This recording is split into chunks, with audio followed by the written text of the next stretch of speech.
Bom, hoje a gente vai falar ainda sobre relacionamento e comunicação entre designer e modelista com o produtor de joias. E a gente vai falar sobre a questão do projeto. Então, a gente vai falar, pessoal, ainda sobre relacionamento, comunicação, modelista 3D e produtor de joias. E a gente vai falar sobre a parte da contratação do serviço, né? O que o modelista precisa saber do produtor para a gente conseguir fazer o serviço funcionar lá na produção. Primeiro, boa noite, né? O feedback do pessoal tem sido muito bom em relação a tudo que nós estamos discutindo, né? E falar da relação entre o modelista 3D e o Orix, hoje se faz tão necessária essa comunicação, né? Que para nós assim faz toda a diferença uma comunicação clara, né? Eu fiz umas anotações também sobre o que eu preciso dizer. Então, assim, hoje, para nós podermos criar uma joia que ela seja bem executada, tanto na produção do desenvolvimento 3D, né, que é a informação que a gente passa para o modelista, quanto a informação que nós temos para conceber essa joia, essa comunicação é muito importante. Então, quais são os parâmetros que nós usamos de referência? Então, o que eu entendo é como se nós tivéssemos que perfilar uma peça. Ou seja, são medidas técnicas de todas as partes da peça, né? Assim, o que vai ajudar nisso? Primeiro, o que vai ajudar são as referências das fotos, né? As vistas. Então, assim, uma vista, pelo menos usando 4 vistas, né? Uma vista de frente, uma vista de horizontal da peça, lado esquerdo, lado direito. Tudo isso facilita, primeiro, a visualização. A partir daí, o que eu preciso? Eu preciso definir quais são as medidas. Mas essas medidas a gente baseia em quê? A gente tira ela da 1, né? Então, assim, eu queria primeiro que a Adriele falasse como que ela tira uma medida de uma peça a partir das vistas. Você fala para a gente tirar a medida, achar uma medida real da peça, seria isso, né? Exato, isso mesmo. A partir da foto, a gente não consegue ter uma medida 100% exata. Às vezes a gente tem sorte e consegue chegar muito aproximado, porque a gente sabe, geralmente, o tamanho aproximado que se usa nas garras, tamanho que se usa nas pedras. Olhando a foto, a gente que trabalha com isso, a gente tem uma noção do tamanho aproximado que pode ser aquela pedra na foto, o tamanho do aro de um anel. Então, a gente usa isso como referência dentro do Rhino, e aí a gente passa a foto para o Rhino, faz o traço do tamanho do aro ou do tamanho da pedra, no tamanho que a gente está acostumado a trabalhar, e a gente faz a escala da foto em cima desse ponto de referência. Então, a gente chega num tamanho aproximado. Só que aí entra questões, né? Porque o cliente, ele vê a foto, não tem essa noção, essa perspectiva, e ele pede, às vezes, tamanhos fora do que está na foto. E a peça fica completamente diferente, porque ou a pedra que, vamos supor, um anel solitário, né, com cravação lateral. Então, ele pede a pedra central ou muito grande ou muito pequena, diferente do que está na foto, e isso torna a peça completamente diferente. Ou as pedras laterais, enfim, isso traz grandes diferenças ali depois visualmente. Aí o cliente olha e fala assim, mas não está igual. Exatamente. Eu queria que você relatasse primeiro, porque o que a maioria acredita, né, que a maioria é quem? A maioria nós, produtores ou ourives, imagina que nós vamos passar uma foto e você vai saber dimensionar com exatidão quais são as medidas. E na verdade não. Na verdade não é o que você bem disse. Você consegue chegar em medidas aproximadas, mas a medida real é só com a peça na mão, para ser mais exato, ou com a experiência de ourivesaria. Qual a experiência? Porque, assim, hoje, depois de... Assim, Tem gente que trabalha mais ou menos, mas acaba tendo uma boa experiência. Eu trabalho com joias há 18 anos. Isso me ajudou em quê? Hoje eu olho uma foto, eu já vou elencando todas as medidas da peça. Isso aí já ficou meio que automático. Então, eu sei, olhando uma foto, quais são as medidas, primeiro, da largura da peça, altura, enfim. E o que eu uso de base para ter essa certeza? Ou o que me ajudou a ter essa experiência? Geralmente eu uso um ponto de referência. Quem é meu ponto de referência? Geralmente são as pedras. Então, como eu sou cravador, me ajudou muito eu olhar, por exemplo, uma aliança, que é o produto que a gente mais fabrica, e eu olhar uma aliança, eu olhar assim aquela pedra na ponta e falar, essa pedra é de um ponto. Um ponto quer dizer o quê? 1,30 milímetros a 1,35.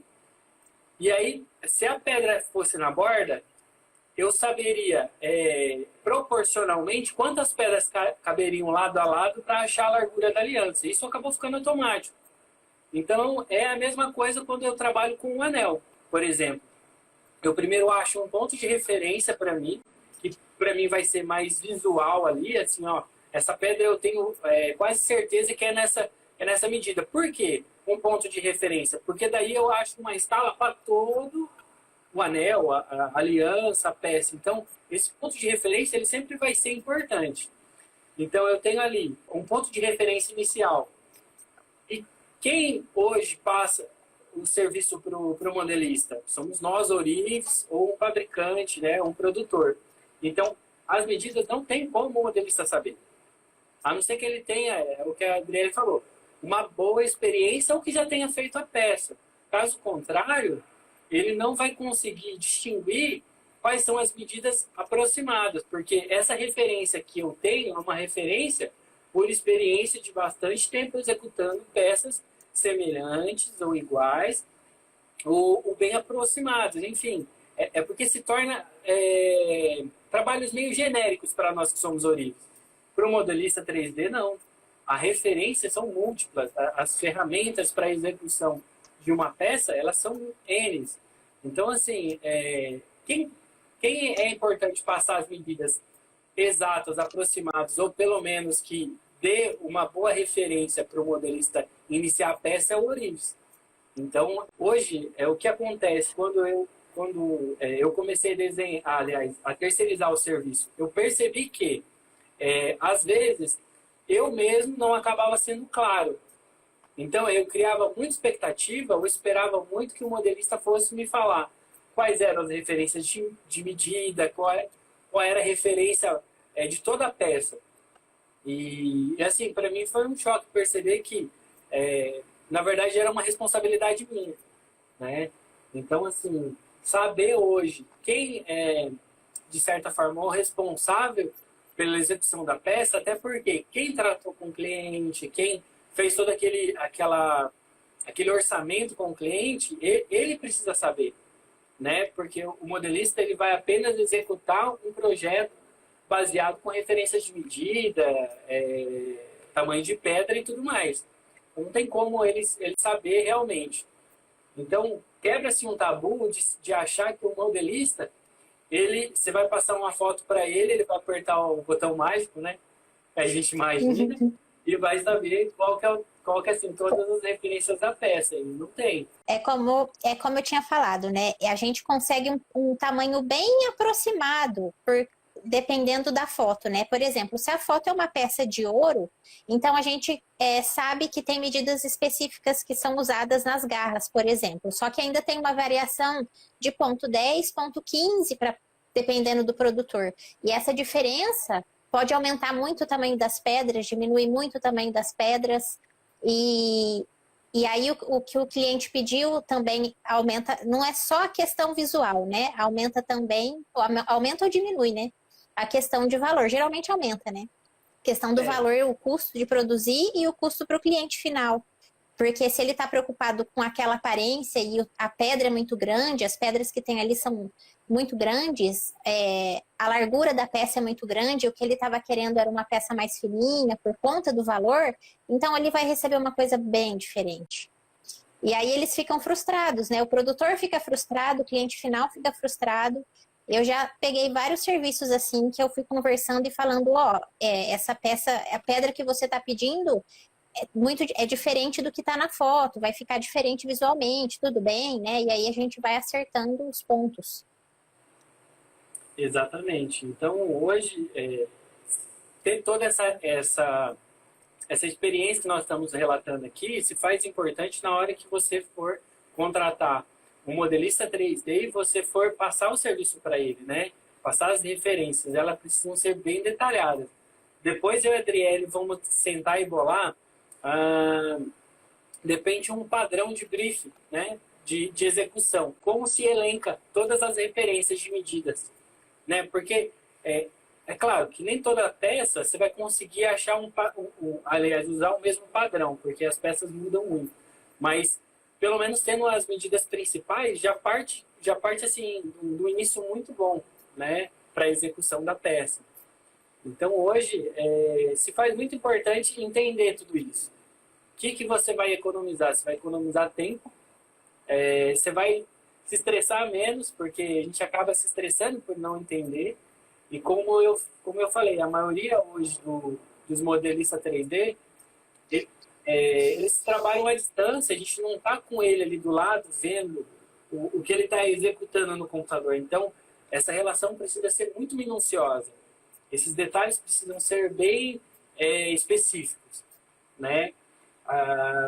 Eu acho que a gente pode usar de exemplo o pingente que você modelou semana passada. Que assim, a gente partiu de um início, eu vou falar um pouco, depois eu quero que você conte a sua experiência, como que foi, né? Porque nós tínhamos uma imagem, um pingente que já era o padrão que o cliente queria, que já era dele, nós íamos criar um novo pingente. Enfim, o início que ele deu as medidas, deu as especificações, deu o padrão de peso e deu uma imagem que era um brasão de família.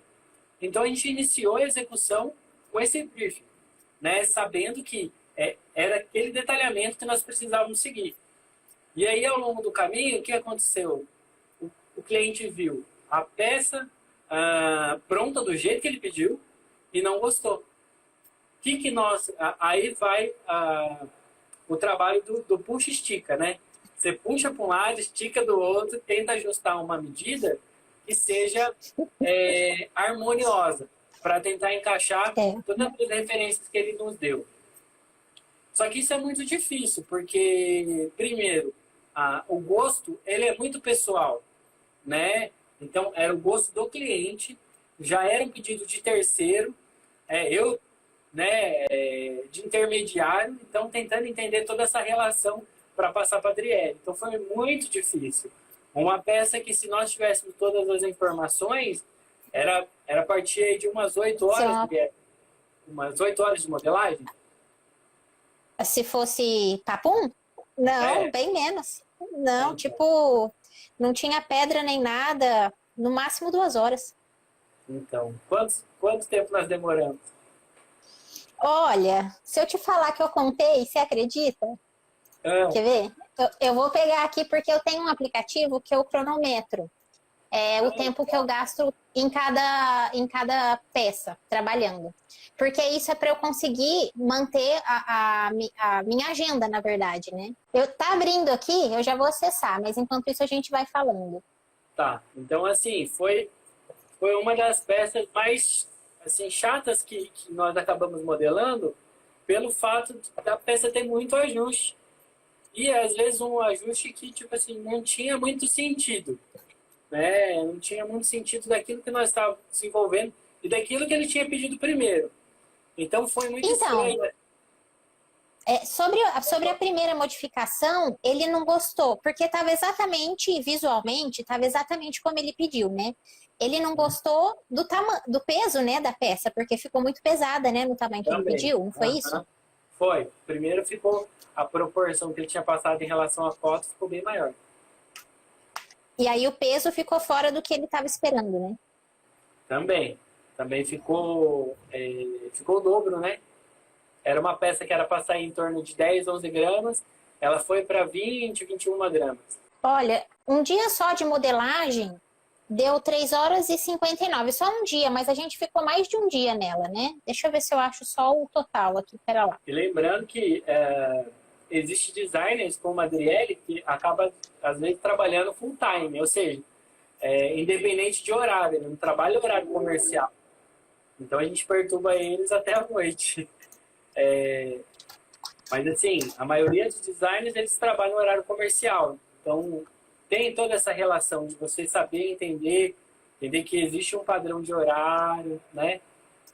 Para respeitar também, porque às vezes acaba não tendo essa coerência com o próprio designer de acabar invadindo a privacidade dele, querendo que ele modele fora do horário comercial, né? Foi para 5 horas e meia total de modelagem. Era para ter sido bem mais rápido. Isso sem contar o tempo que às vezes eu falava com você, a gente esperava o cliente retornar e era um tempo ocioso ali, porque às vezes eu não estava modelando no cronômetro esse tempo, só que é um tempo que eu estava esperando, que eu não fui fazer outra coisa, né? Então, na verdade, acaba sendo mais do que isso. Então, na verdade, foi bem mais. Se a gente pegar, acho que foi terça-feira que eu te passei ele para a gente iniciar a execução. E ela foi só ser completa na sexta-feira, né? Exato. Entramos no ciclo na sexta-feira. Então, em toda essa espera, justamente, do cliente aprovar para ver se está de acordo. Então, se a gente pegar, a gente ficou 4 dias, né, desenvolvendo a mesma peça, né, 5 horas e meia corrida, mas se tivesse todas as informações, todo esse processo seria muito mais rápido, muito mais objetivo, né? Então, quem entende isso hoje é o designer, né? O modelista 3D. Ele está ali envolvido em tudo isso. Agora, nós que somos os produtores, não temos essa dimensão de tempo. Então, se ele for parar, começar e parar tudo que ele está fazendo, para ele não é produtivo, né? Imagina a gente começando uma peça, aí tem que parar para ver se o cliente gostou. Aí vai com mais um pouquinho, para ver se ele tá gostando. Então, isso aí não é viável na orivesaria prática. Imagina isso na modelagem. Então, assim, na modelagem, a gente tem essa facilidade da modelagem que a gente pode ver antes de estar pronto. Só que mesmo assim, né? Porque já penso, faz a comparação de quando você produzia direto no metal, né? Você fez toda a gravação da peça, fez a peça em toda a escala que o cliente pediu e você vai entregar para ele pronta de acordo com o que ele pediu já no metal, sem ele ver antes de produzir, né? Já está produzido. Aí ele fala, não gostei, faz de novo. Então, o trabalho é bem equiparado. Porque na modelagem 3D a gente não pode redimensionar. A gente tem que fazer, toda vez que a gente vai mudar a peça de tamanho, seja maior ou menor, a gente tem que fazer todas as superfícies de novo, quase todas, geralmente, porque senão a gente engrossa demais a peça ou afina demais e aí não vai sair na produção ou vai ficar muito pesado. Então, não é o botão mágico, não tem isso, não pode escalar a peça esticando do jeito que as pessoas pensam, né? Igual aumentar o tamanho de uma foto, não sei. É bem isso. Pessoal, se tiver alguma pergunta, pode colocar aí pra gente. Alguém tem alguma dúvida sobre o desenvolvimento da peça, das informações que é importante ser passadas? Eu posso falar um pouquinho sobre isso, né? Como que a gente entra nessa parte da modelagem? Eu pergunto prazo, pergunto a pressa do cliente, geralmente, para ver se eu consigo encaixar na minha agenda. Pergunto sobre o metal que vai ser produzido, porque de acordo com o metal, algumas coisas na modelagem 3D variam, algumas espessuras, né? Aí eu entro na parte de entender todas as medidas, as espessuras que ele está acostumado que o produtor, né, está acostumado a trabalhar naquele metal, como que ele quer que faz, por exemplo, o tipo de cravação, esses detalhes que compõem a peça ali e que ele está me trazendo através de uma foto. Às vezes a foto tem todas as vistas, às vezes não tem todas as vistas. Eu pergunto se ele quer mudar alguma coisa. Eu falo, isso daqui tá desse jeito, você quer que, né, por exemplo, cravação. Esse aqui tá um pré-cravado, você quer que use a garrinha redonda do rino, você quer que faz o pré-cravado direto no metal? Como você quer que eu faça, né? Lógico, as medidas das gemas, né? Muito importante. Se for anel, medida de aro. E eu coloquei aqui, até coloquei uma carinha de risada na frente. Detalhamento dos detalhes. Porque a gente precisa entender os detalhes que vocês estão pedindo. E deixa eu fazer uma pergunta para você dentro disso, Adriane, que eu acredito que também é importante. Muda a forma como você vai modelar e dimensionar a peça nas espessuras entre semijoia, prata e ouro? Muda. Muda sim. Me explica um pouco isso daí para o pessoal. Olha, eles mudam as espessuras, eu não tenho certeza de alguns pontos, tá? Eu tenho uma teoria, mas eu sei que entra questões de valores do material, então o ouro, ele é um metal bem mais caro, e para ele se tornar mais fácil de ser comprado pelo cliente final, a gente afina as espessuras o máximo que a gente consegue. E como é um metal que o ourives também vai ter um lucro maior em cima, ele pode dedicar um tempo maior em cima de trabalhar todo o acabamento daquela peça com mais calma, com mais cuidado, porque é um material nobre que custa mais alto e ele também vai ganhar melhor, tá? Só que, por exemplo, você pegaria para fazer uma peça de ouro no latão? Semijoia, hoje, quando eu iniciei a prestação de serviço na modelagem 3D, eu até iniciei e achei que a gente conseguiria conciliar, mas na verdade muda tudo. É bem isso que você falou. Primeiro, nós precisamos entender, no caso da execução, borracha e fundição, nós precisamos entender o que é densidade de material. A densidade, a densidade do latão, a densidade da prata e do ouro, ela é totalmente diferente. Então, o que isso vai me dificultar? Não é na injeção da cera. O pessoal às vezes acha que precisa engrossar a chapa só para a questão da injetar a borracha, né? E não, na verdade, não. É na hora da fundição. Então, vamos entender assim, o latão, ele precisa de espessuras de parede muito maiores, porque é um metal que ele tem uma densidade muito menor, então ele entra com mais dificuldade e ele solidifica muito rápido.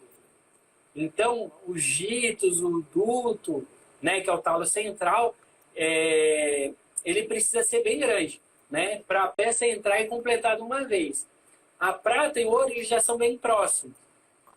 Só que assim, ainda existe uma diferença, né? Uma diferença. Mas o ouro é o metal que tem a melhor densidade, né?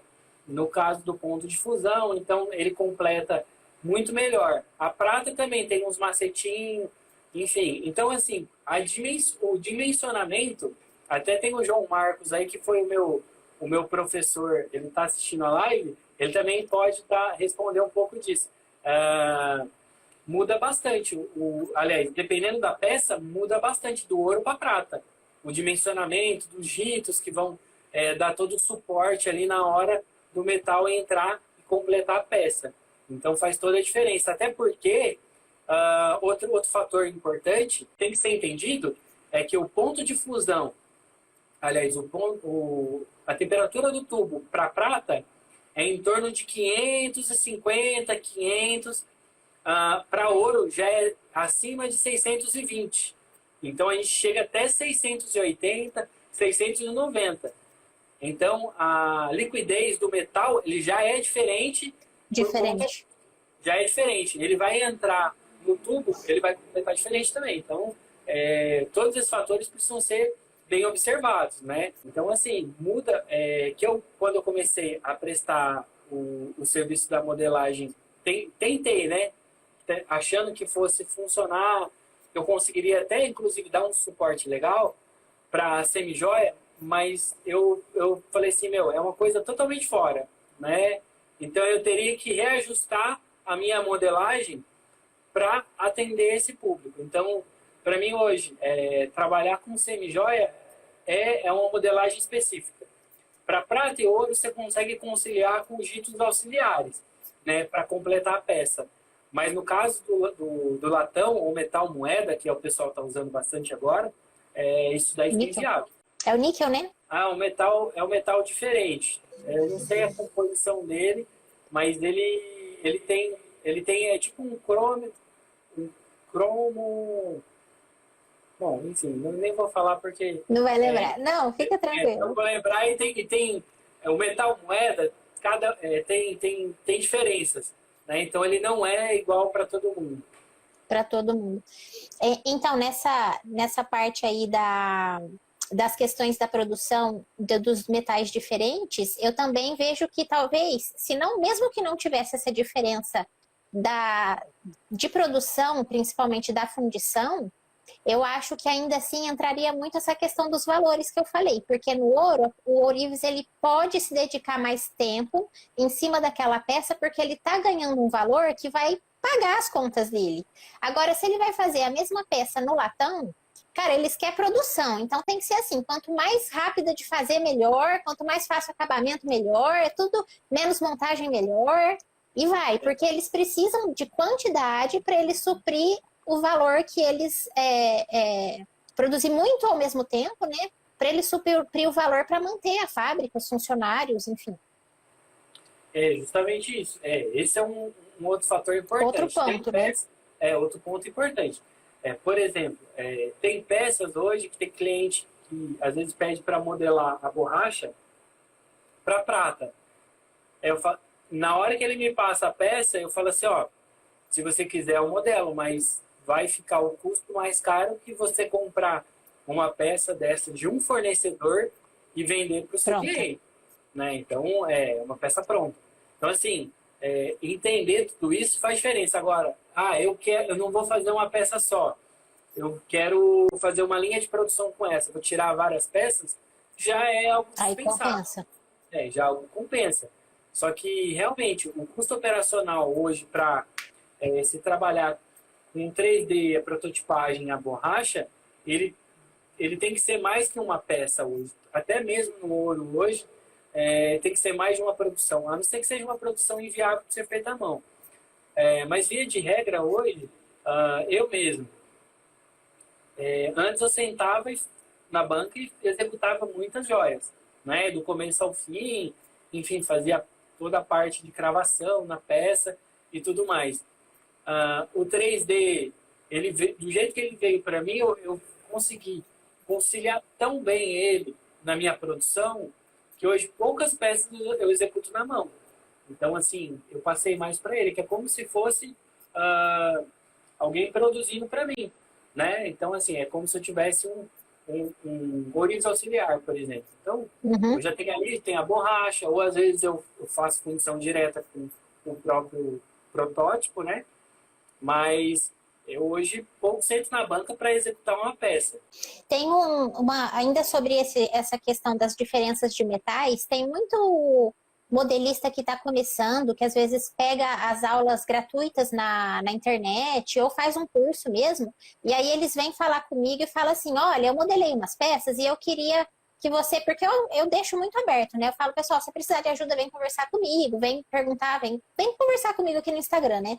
E aí vem muita gente e fala assim, eu modelei as peças e eu queria produzir na prata. Então a pessoa faz o serviço inverso, né? Primeiro ela faz a modelagem sem saber espessura, sem conversar com o produtor, e aí depois ela já quer ir para a parte de prototipar e produzir a peça.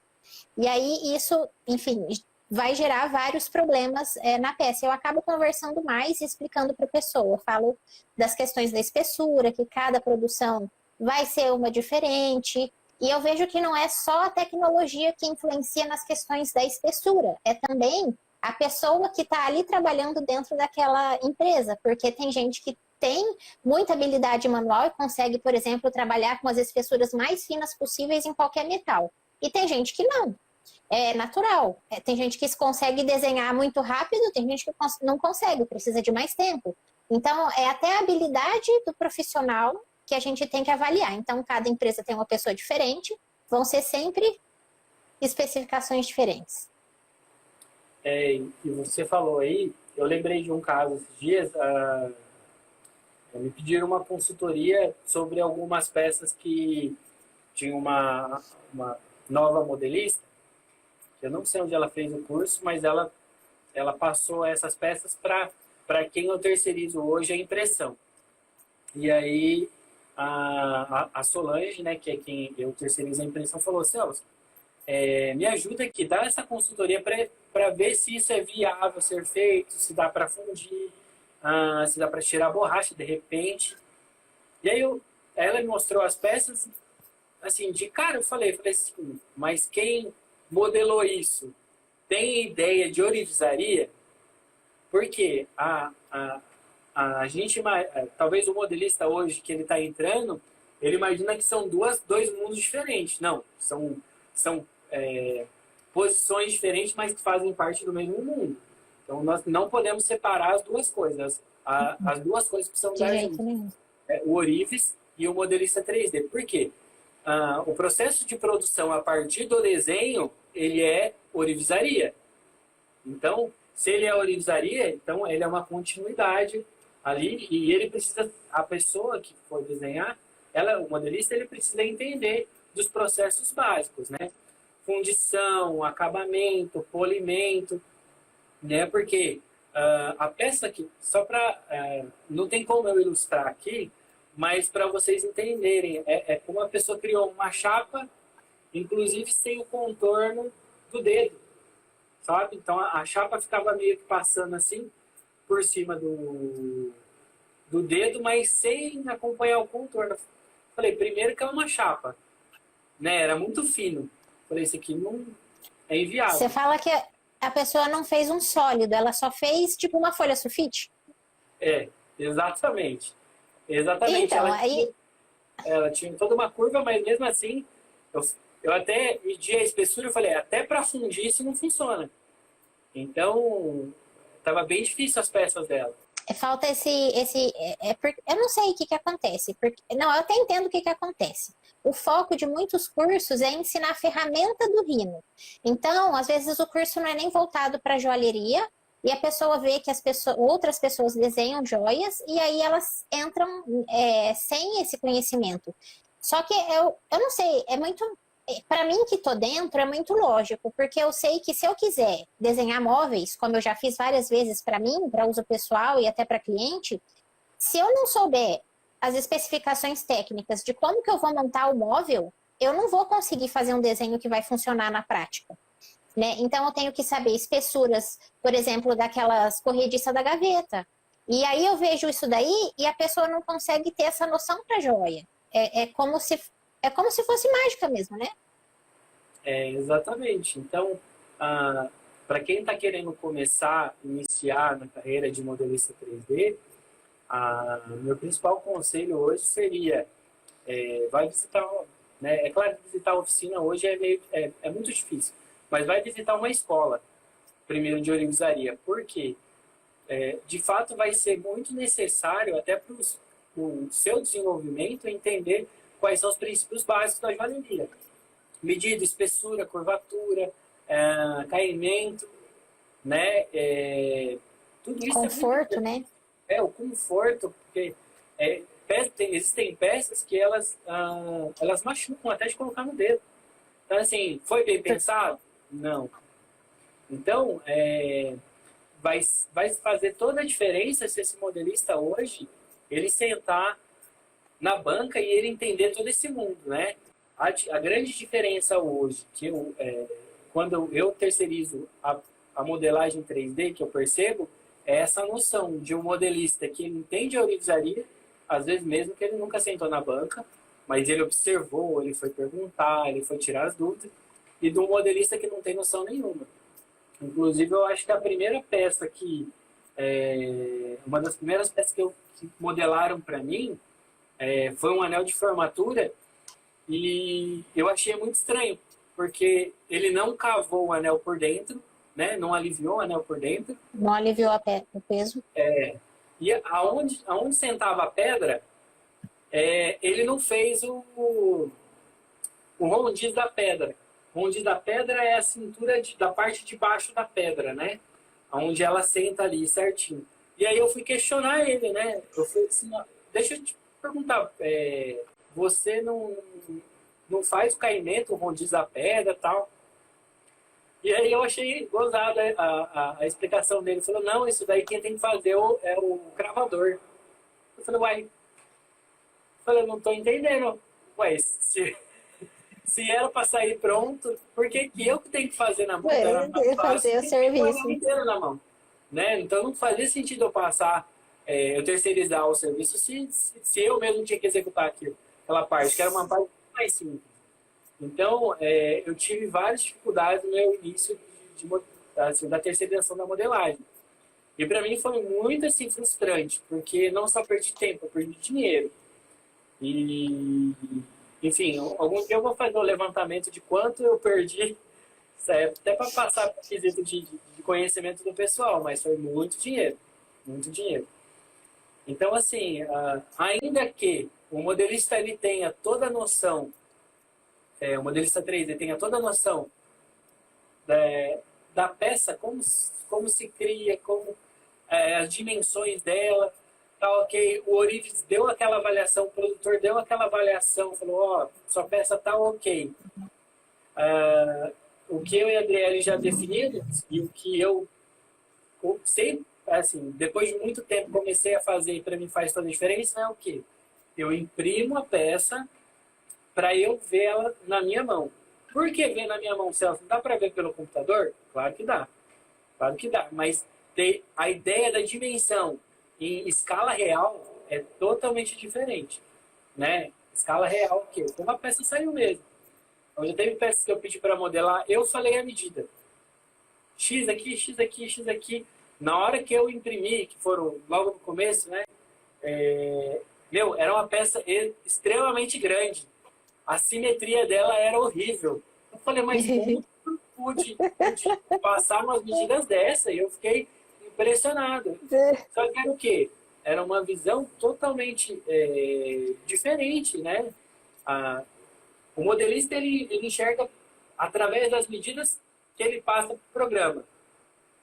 O Orives, ele enxerga a medida visual, que é totalmente diferente. Então, nós temos uma referência que, às vezes, mesmo nós pegando o paquímetro, tirando todas as medidas, ela não bate, sabe? Assim, não que ela não bate, ela vai te dar uma proporção e um volume muito diferente do que vai ficar depois. Então, às vezes, fazer essa impressão vai te sanar essas dúvidas. Ó, eu vou precisar fazer ajuste aqui, diminuir, achar uma simetria. Porque existe talvez uma ideia ilusória de que o modelista ele desenhou, você já imprime, já executa a peça e pronto, acabou.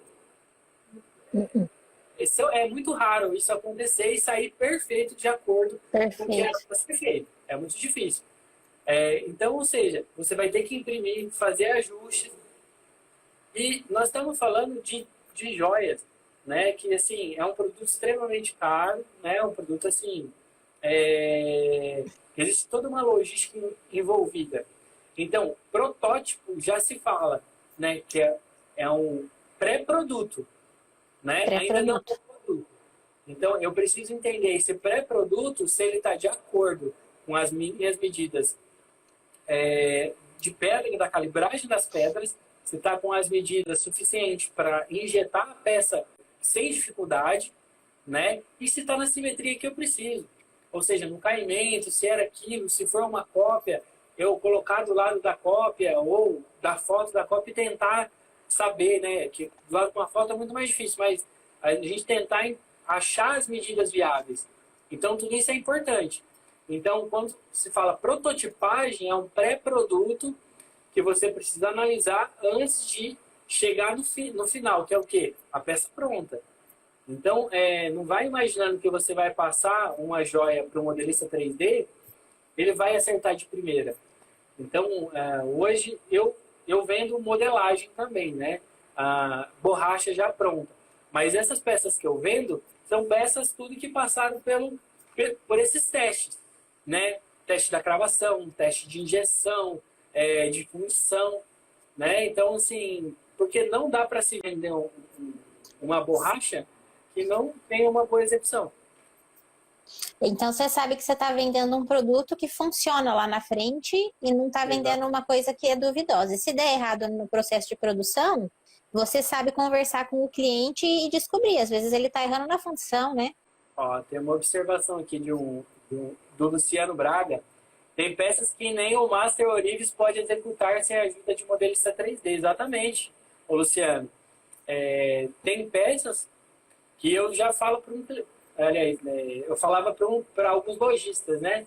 Eles terceirizavam o serviço para a gente, que é Orives, e ele falava, ó, eu preciso dessa peça, né, que você faça.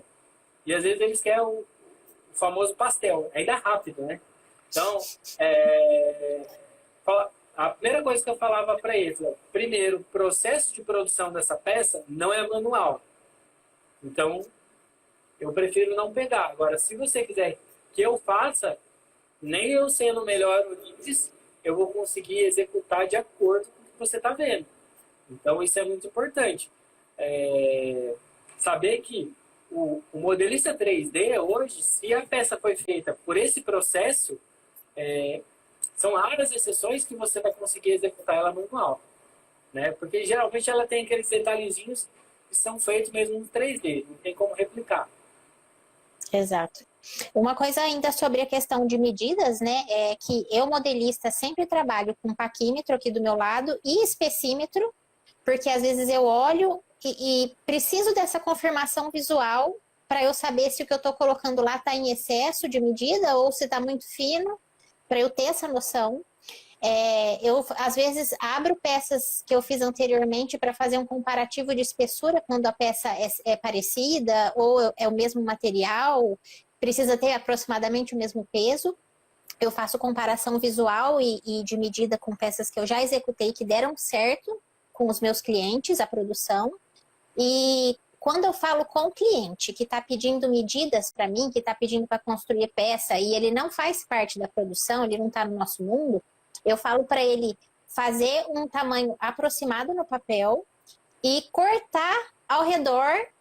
E aí ele coloca, se é um pingente, ele coloca aqui no peito, tira uma foto. Se é um anel, coloca em cima do dedo que ele quer usar, tira uma foto. Porque quando a pessoa faz só um desenho oval ou quadrado numa folha e tem todo aquele espaço em branco em volta, isso tira muito a noção real do que vai ficar. E aí quando a pessoa recebe a peça pronta, ela fala, podia ter sido um pouquinho maior. Ou, tá muito grande, podia ter sido menor. Então eu falo para ela fazer várias medidas diferentes, fazer os recortes e fazer os testes para ver o que ela gosta mais. Antes de decidir medidas. Justamente. Então, assim, ter todas essas referências vai ser muito importante. Porque já ouvi de muitos ourives. É um bicho de 7 cabeças essa modelagem 3D. Não consigo entender, a minha peça não deu certo. Prefiro fazer na mão, que é muito mais rápido. Enfim, são N críticas. Mas se a modelagem fosse respeitada dessa forma, né, a criação fosse respeitada dessa forma, a gente precisa primeiro de calma, de tempo para desenvolver. Tá? Então, nós vamos precisar primeiro entender as medidas, entender a peça em si, né, como que ela precisa ser construída, qual que é o processo, qual que é o metal, qual que é a usabilidade da peça, onde que ela vai. Tá? Primeiro entendeu isso, nós vamos desenhar. A partir daí, vão ser necessários reajustes. Vão ser necessários. Entendeu? Então, isso o Orives, o produtor, ele precisa estar ciente, não é uma coisa prática, simples. Desenhamos aqui e tudo mais. Porque as medidas no papel é uma coisa, na hora que joga para o programa e você vai criando é outra. Principalmente se você, o que ninguém às vezes se atenta, é que o modelista 3D, ele vai, se você passar uma medida, um número 13 e um número 22, a proporção da peça muda totalmente, porque ele vai usar a proporção, né, a proporção da medida. Então, quando eu comecei a modelar, terceirizar a modelagem, o que para mim foi chocante foi isso. Eu falei, nossa, mas eu estou passando... Primeiro que eu comecei numa medida que eu achei que iria funcionar na minha produção. Tá? Então, eu estava usando 20 a 22, porque o dedo estava muito grande, feminino. Então, para poder depois... Tá. Então, assim, ficou muito complexo. E a escala e a peça, eu falei, meu, não tem nada a ver. Mas o que que era? A medida da peça dava toda uma simetria totalmente diferente. Diferente. Eu já peguei serviços assim. O Luciano está perguntando se eu tenho criação própria. Eu tenho a parte de criação, sim. Só que eu só faço a parte do design e da modelagem 3D. Pessoal, vamos agradecer, né? Agradecer a todo mundo, que daqui a pouco o negócio corta a gente. Obrigado por vocês estarem com a gente até agora. Para a gente tem sido assim, muito bom compartilhar os nossos conhecimentos e, compartilhar, agregar nesse mundo da joia, que é um mundo fantástico e que nós estamos apenas começando, né, a contribuir. Tem muitas outras pessoas que já têm contribuído, né, com lives, né, com cursos, né, e, enfim, estamos apenas começando a abrir esse leque, né, para a grande maioria, não só os produtores, né, e modelistas, mas os nossos clientes finais entenderem a nossa produção. Gente, muito obrigado. Prazer estar com vocês. Muito obrigada, pessoal. Um bom final de semana para todo mundo. Obrigada, Celso. Bom final de semana. Obrigado, Adriele.